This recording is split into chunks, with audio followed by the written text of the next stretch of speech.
chest up, shoulders back.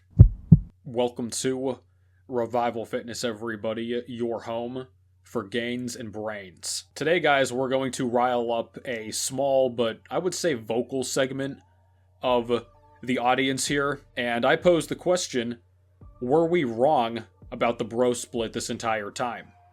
So like many of you, I started out lifting doing a bro split because that's kind of what is mainstream-wise, at least in terms of watching bodybuilders and fitness models, that is still the most popular thing, simply because divvying up days by a body part is the most easy to remember. Arm day, back day, leg day, and who can forget Monday, which is International Chest Day. That one is so mainstream that it has its own unofficial holiday. But when it comes to the bro split, you'll usually see once you enter the more serious side of fitness content, like I did, that a bro split is not optimal. And the reason being, essentially, to condense it, is the fact that you're not getting as much frequency per body part per week as you could be getting, thus that is going to limit your overall muscle growth, or as you nerds would like to call it, hypertrophy. But I know that some of you have been training for a long time and you still stand by the bro split to this day. To this day! So if you are a proud bro splitter, be sure to identify yourself in the comments down below. But another reason why the bro split fell out of popularity, I think, as we can see in this meme here, it's often associated with the most lazy dudes in the gym. With that said though, not every single, but a lot of pro bodybuilders, I'd say the vast majority from what I've seen, do some type of a bro split. And of course the pros are on copious amounts of external assistance, shall we call it, and oftentimes people will write them off for that reason. I don't know how much of the equation is just genetics and PEDs versus the actual training split. The first two are probably a vast piece of the pie. However, we're still going to give bro splits a chance in this video and go over the pros and cons of that method of training. And first, we're going to look at what you guys really care about, the literature. So we're not going to spend too much time on these studies and articles. We're going to mainly look at just the abstracts and the associated charts, because that's all that the science-based guys really do. But with that said, guys, it's time to put on our PubMed Ned glasses and let's dig into the research. So this first article is on Stronger by Science. It is called Training Frequency for Muscle Growth, What the Data Say. So we scroll down to the results. 13 studies with a total of 305 subjects met the inclusion criteria, allowing for 40 comparisons. The average study was 8.3 weeks long, 6 to 12 week average range, with 10.9, say 11, subjects per training group, 8 to 15 average. 4 studies used untrained subjects, while 9 used subjects with at least some prior training experience. That's something I try to tell you guys a lot when it comes to the whole science-based frenzy. So many of these studies are terribly designed. They take guys who claim they're like advanced lifters because they've been lifting for 3 years. They still can barely squat 185 pounds. Then they put them on some special machine to measure. It's really a mess, I think. He says the random effects meta-analysis of all hypertrophy measures found that higher training frequencies were associated with significantly more hypertrophy, though the overall effect was trivial.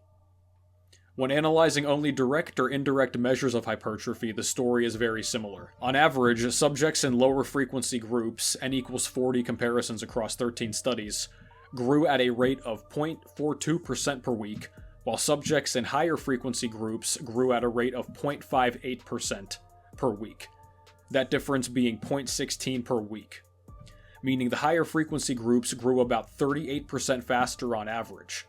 This would be classified as a small effect, and the difference was significant. And you can see in this chart here, essentially putting this in layman's terms, there is more data showing that higher frequency is better suited than lower frequency. So next we have a randomized control trial. Influence of resistance training frequency on muscular adaptations in well-trained men. Once again, well-trained is very vague. Just based on the abstract alone. The purpose of this study was to investigate the effects of training muscle groups 1 day per week using a split routine versus 3 days per week using a full body routine. Subjects were tested pre and post study for 1 RM strength in the bench press and squat, and muscle thickness of the forearm flexors, forearm extensors, and vastus lateralis. Results showed significantly greater increases in forearm flexor size for total compared with the split. No significant differences were noted in maximal strength measures. The findings suggest a potentially superior hypertrophic benefit to higher weekly resistance training frequencies. This is another one. Effects of resistance training frequency on measures of muscle hypertrophy, a meta-analysis. And if we go down to the results and conclusion, analysis using binary frequency as a predictor variable revealed a significant impact of training frequency on hypertrophy effect size, with higher frequency being associated with a greater effect size than lower frequency. And the conclusion says, when comparing studies that investigated training muscle groups between 1 to 3 days per week on a volume-equated basis, that's the key here, the current body of evidence indicates that frequencies of training twice per week promote superior hypertrophic outcomes to once a week. But now we're going to enter the bro split and look at some research that seems to give it some credence. This study is called A Comparison Between Total Body and Split Routine Resistance Training Programs in Trained Men. Skipping down to the bottom, results indicated that a total body training paradigm may be more appropriate for maximal strength improvement, while a split routine protocol may be more optimal in stimulating muscle growth in experienced, resistance-trained men. This one from the International Journal of Exercise Science called Increasing Lean Mass and Strength, a comparison of high-frequency to low-frequency training. The high-frequency training group trained each muscle group as the agonist 3 times per week, exercising with 3 sets per muscle group across 3 total body workouts. The low-frequency training group trained each muscle as the agonist 1 time per week, completing all 9 sets in one workout. So they're doing equal volume. And they found that no mean differences between groups were significant.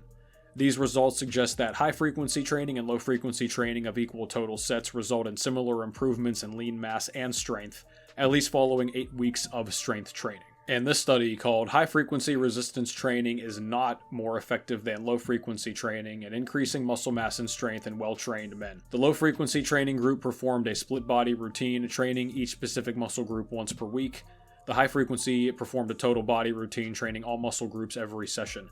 Both groups performed the same number of sets, 10 to 15, and exercises, 1 to 2 per week, 8 to 12 repetitions maximum, 5 times per week. Muscle strength, bench press and squat 1 rep max, and lean tissue mass via x-rays were assessed before and after the study. They found no significant difference between the groups, thus high frequency and low frequency are similar overload strategies for promoting muscular adaptation in well-trained subjects when the sets and intensity are equated per week. So the science roughly seems to favor higher frequency. That would be my assumption. That's what I've been going with for a while now as well. I would recommend that, but there is some data that would indicate that it doesn't make a difference. Didn't really seem to see anything that said bro splits are better than high frequency training, at least 2 times a week.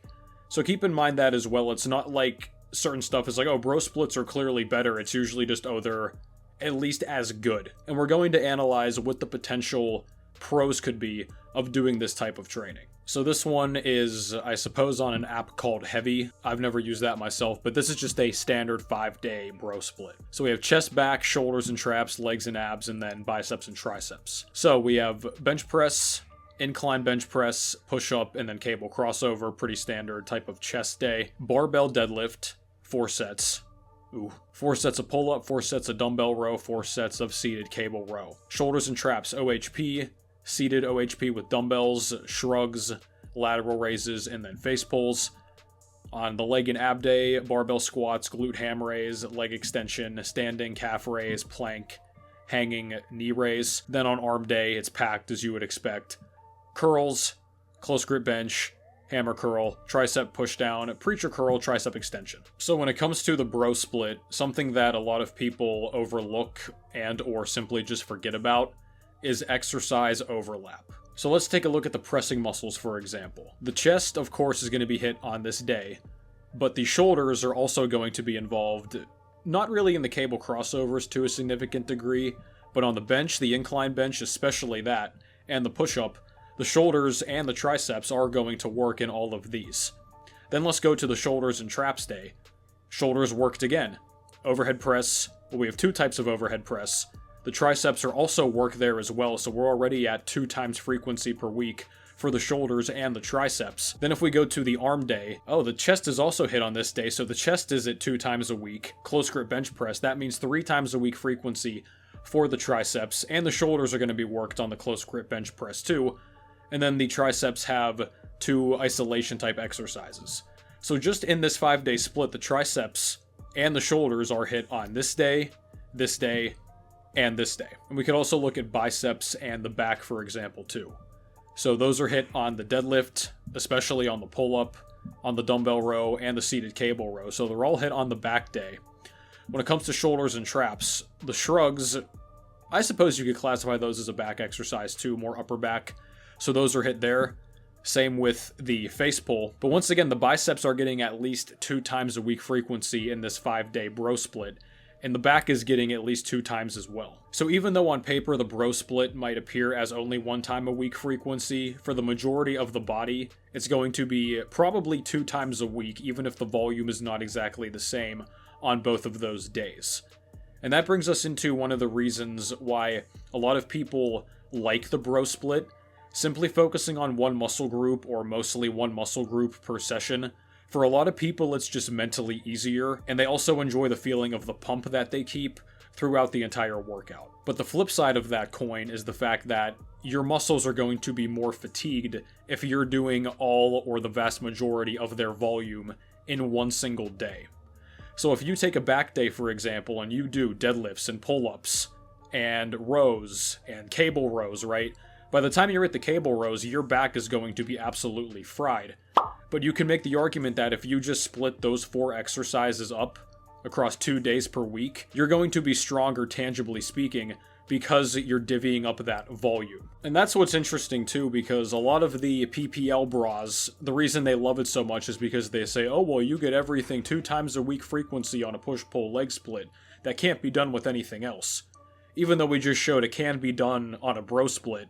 If you're doing 3-day full body, you're getting 3 times a week frequency in a lot of cases. And on the split that I generally advocate, a 4-day split, you can train everything 2 times a week. It doesn't have to be 5 or 6 days a week in the gym to accomplish that. I would say without question 4 days a week in the gym is better than 6. 5 can be hit or miss. If you're doing a short day, as we saw in the previous example, if you have an arm-only day that's relatively short to do, I think 5 days can work if your main template is 4 days. And once again, push-pull legs 6 days a week can work if you really simplify it. Click the video in the top corner for how I would do that myself. But most guys, especially young dudes, they go way too over the top with it, and then they pay the price. Or I should say they cost themselves in terms of their gains. So as somebody who began my training career doing kind of typical bodybuilding.com mainstream bro splits, I was also following a lot of bad information during that time in terms of both training and eating. I kind of am scarred from that permanently, which is not to say the bro splits can't work. And if they fit your schedule and if you like them, go for it. But I don't think they tangibly offer any real benefit over a 4-day or even full body routine. The only benefit I think a bro split could have over a 3-day full body routine is just the time component. Because once you're out of the novice phase, it becomes very, very time consuming. You're going to be doing 10 plus exercises 3 days a week. You're going to be in the gym. If you're in a normal commercial gym in a major metropolitan area, you're going to be spending hours in the gym. Probably upwards of 3 hours if you include waiting for equipment, if you go at busy times. But I don't think either of those compares as well to a properly designed 4-day upper-lower split. And that's why I give a lot of my clients that same program, and that's why they report great results when they do it, assuming that it's done properly. And if you guys want to learn how to prioritize arms on a 4-day upper-lower split, you can check out the video in the top corner there too. And if you want to get in direct contact with me, guys, about your own training programming, hit me up in the links in the description box down below. We'll get you set on the right track. But this has been it for me, guys. Thank you very much for watching. Be sure to share this video with a friend that needs to see it. Shout out, as always, to the Patreon supporters and the channel members. Join the Discord down below through those links, and use the links down below as well to save money on great products and services, and even start building your home gym. And I will catch you guys next time.